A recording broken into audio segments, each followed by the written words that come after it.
अब देखो हमें पढ़ना है क्वथनांक में उन्नयन। उन्नयन का मतलब होता है वृद्धि, एलिवेशन इन बॉइलिंग पॉइंट।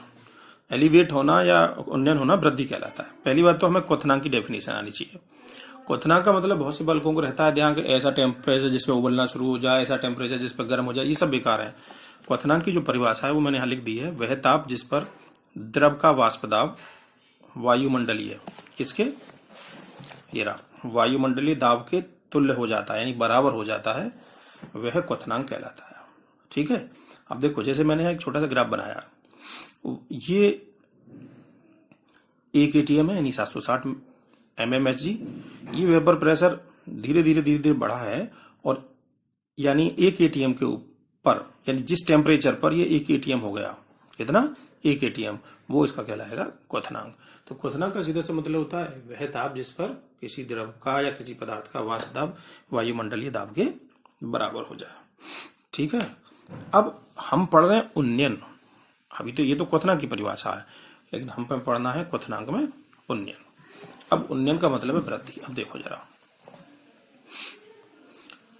जब यहां से उन्नयन है, जब विलायक में, किसमें, विलायक में, जैसे पानी हुआ, कोई भी हुआ, अवाष्पशील विलेय पदार्थ उपस्थित हो। कैसा अवाष्पशील, जिसकी वेपर ना बनती हो, ध्यान रखना, तो उसके वाष्प दाब में कमी आती है। बिल्कुल आएगी, मैं पहले बता दिया हूं कि जब अवाष्पशील पदार्थ उसमें विलायक में घुलेगा तो विलायक का कुछ पृष्ठ क्षेत्रफल ये अवाष्पशील विलेय घेर लेगा, जिससे वेपर कम बनेगी, क्योंकि अवाष्पशील तो बनती नहीं है, जिससे विलयन का क्वथनांक बढ़ जाएगा। ठीक है। यानी जब कभी विलायक में अवाष्पशील विलेय पदार्थ घोला जाता है तो क्वथनांक तो हमेशा बढ़ता है और वाष्प दाब हमेशा कम होता है, और यह जो वृद्धि है क्वथनांक में, उसी को कहते हैं क्वथनांक उन्नयन। समझे। क्वथनांक उन्नयन का मतलब है क्वथनांक में वृद्धि, और वृद्धि कब होगी, जब किसी भी विलायक में कोई अवाष्पशील विलेय पदार्थ घोल दिया जाता है। अब जैसे यहां ग्राफ के तौर पर हम देखें, ये टीबी एक टेम्परेचर है, इस पर इसका वाष्प दाब, इस जैसे हम मान लो ये वेपर प्रेशर है, टीबी है, धीरे धीरे टेम्परेचर बढ़ा होगा, और जब टेम्परेचर बढ़ा होगा तो इस टेम्परेचर पे मान लिया हमने वाष्प दाब एक वायुमंडल बराबर हो गया। अब हमने इसमें उसी द्रव में हमने मिला दिया कोई अवाष्पशील पदार्थ, तो ये जो एक एटीएम जो टेम्परेचर यहां आ रहा था किस पर, इस टीबी भी टेम्परेचर पर, वो बढ़कर हो जाएगा टीबी डैश। यानी अब क्योंकि वाष्प कम बनेगी तो ज्यादा टेम्परेचर चाहिएगा क्वथनांक को लाने के लिए, तो ये आगे जाएगा। तो ये जो टीबी है ये विलायक का है, क्या, टेम्परेचर जिसपे वो एक वायुमंडल के बराबर है, और ये किसका है, विलयन का, तो ये ज्यादा है। तो उन्नयन का मतलब है टीबी डैश में से टीबी घटा दो, तो जो भी ये आया है ये उन्नयन कहलाएगा। ठीक है। तो अब वो जो मतलब अगर मैं देखूं तो मतलब ये समझ लो, तो मैं यहां लिख दे रहा हूं कि क्वथनांक उन्नयन जो है, क्वथनांक उन्नयन को हम प्रदर्शित करते हैं कैसे, डेल्टा टीबी से, और डेल्टा टीबी होगा वो जो टीबी डैश माइनस टीबी है, इसे हम कहते हैं क्वथनांक उन्नयन। यानी क्वथनांक उन्नयन का मतलब है विलयन के क्वथनांक में से विलायक का क्वथनांक घटाने पर जो भी चीज आएगी वो क्वथनांक उन्नयन कहलाएगी, क्योंकि विलयन का क्वथनांक हमेशा विलायक के क्वथनांक से ज्यादा होगा, जबकि जब उसमें अवाष्पशील विलेय पदार्थ घोल दिया जाए। ठीक है। इतना तो हमें ध्यान रखना है। तो अब ये डेल्टा टीबी को हम क्या कहते हैं, क्वथनांक उन्नयन। अब एक बात ध्यान रखनी है, क्वथनांक उन्नयन जो है, ये वी जो बेस में है, ऊपर दिख रहा होगा, ये इसके बेस में है, जैसे मैंने यहां लिखा टीबी बेस में। तो डेल्टा टीबी जो बेस है, यानी क्वथनांक उन्नयन जो है, वो सीधे सीधे मोललता के समानुपाती होता है, इतना ध्यान रखना है। इस पर मैं देखोगे अनसोल्ड पेपर में तो ऑब्जेक्टिव भी मिलेगा तुम्हें कई बार कि क्वथनांक उन्नयन और मोललता में क्या संबंध है, तो संबंध ये दोनों एक दूसरे के समानुपाती है। अब डेल्टा टीबी जो है, डेल्टा टीबी है समानुपाती एम, एम का मतलब स्मॉल, एम का मतलब मोललता। ठीक है। अब डेल्टा टीबी बराबर केबी, ये बी भी इसके बेस में है, यानी केबी क्या है, केबी एक स्थिरांक है, समानुपाती है तो स्थिरांक हो गया ना। ठीक है, केबी हो गया एक स्थिरांक। अब केबी को क्या कहते हैं, मोलल उन्नयन स्थिरांक, इलेस्कोपिक कांस्टेंट, यानी मोलल उन्नयन स्थिरांक। ठीक है। अगर इस केबी को कभी निकालना हो तो केबी देखो यहां से आ जाएगा, एम को डेल्टा टीबी से को एम से डिवाइड कर दो तो आ गया। तो इसकी यूनिट जो बैठती है हमेशा, वो डेल्टा टीबी है, वो बैठेगा किलो, केल्विन किलोग्राम पर मोल। अब केल्विन क्यों, डेल्टा टी भी तो टेम्परेचर तो केल्विन में हो गया।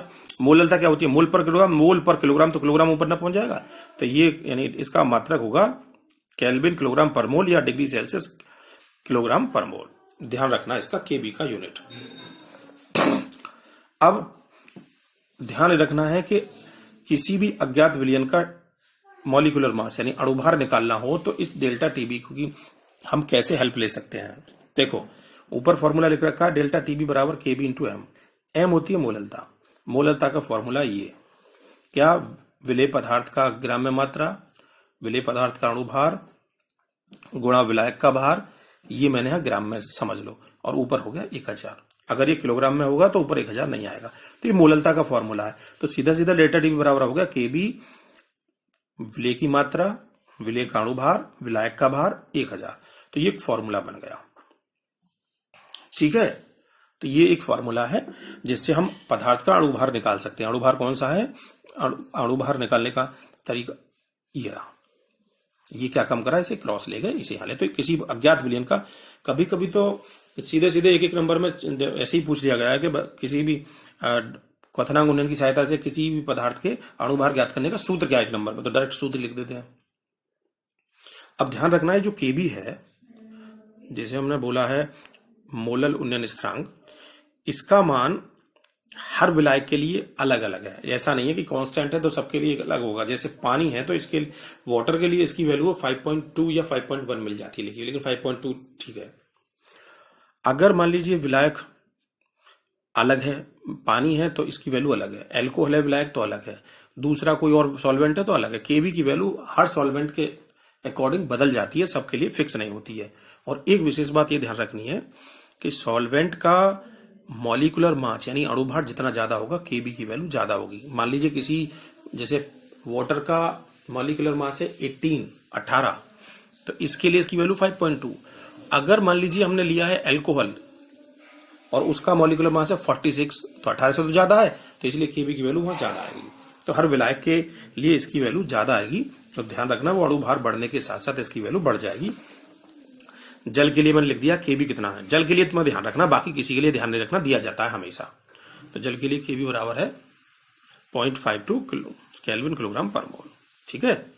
और ये केबी की कैलकुलेशन का एक तरीका है कि अगर केबी, वैसे तो मैं कुछ नहीं करना इसमें, ये तो जो फॉर्मूला है कभी ऑब्जेक्टिव के तौर पर पूछ लिया जाए तो ठीक है, वरना तो ये ध्यान रखना केबी की वैल्यू इतनी होती है और केबी बराबर ये एम जो है विलायक का अणुभार है, ठीक है। तो ये तुम्हें ध्यान रखना है क्वथनांक उन्नयन और इनसे संबंधित मैं बता दिया। क्वथनांक उन्नयन का मतलब क्या है, क्वथनांक उन्नयन का मतलब है क्वथनांक में वृद्धि, और ये कब होगी, जब विलायक में कोई अवाष्पशील पदार्थ घोला जाएगा। इस पर फॉर्मूला जो बताया मैंने वो, और इस पर बेस सवाल भी है। केबी की वैल्यू वाटर के लिए ध्यान रखनी है, बाकी किसी के लिए ध्यान नहीं रखनी, ठीक है।